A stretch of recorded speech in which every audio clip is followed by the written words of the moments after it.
ఢిల్లీలో జంతర్ మంతర్ వద్ద దేశంలోని జంజట్ యువత ఈరోజు నీట్ లీకేజీ అయితేనేమి నిరుద్యోగుల పట్ల బీజేపీ ప్రభుత్వం మోడీ అనుసరిస్తున్న తీరు పట్ల నిరసనగా అనేక కార్యక్రమాలు చేస్తూ ఉన్నారు.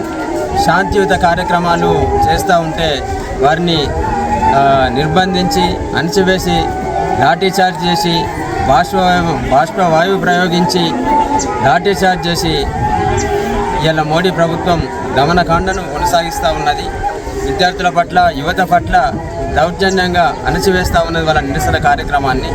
ఇలా దేశంలోని యువత ఉద్యోగాలు కావాలంటా ఉన్నారు. ఇలా దేశంలోని విద్యార్థులు నాణ్యమైన చదువు కావాలంటా ఉన్నారు. దాన్ని పట్టించుకొని మోడీ దేవుని పేరు చెప్పి 3 సార్లు అధికారంలోకి వచ్చి ఈ దేశ యువతను పట్టించుకోవడం లేదు.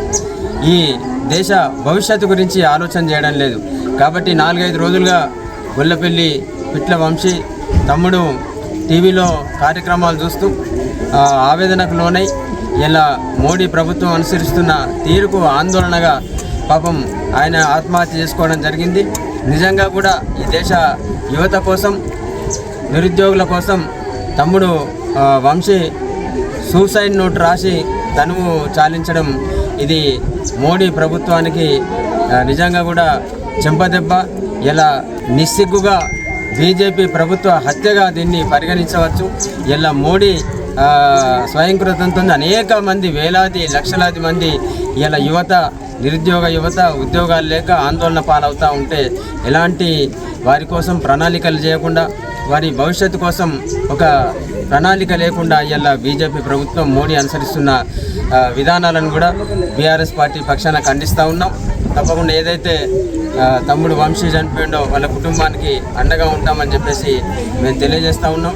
పెద్దలు శాసనసభ్యులు కేటీ రామారావు గారు కూడా తప్పకుండా వారి కుటుంబాన్ని పరామర్శించి ఆదుకుందామని చెప్పేసి తెలియజేసినాడు.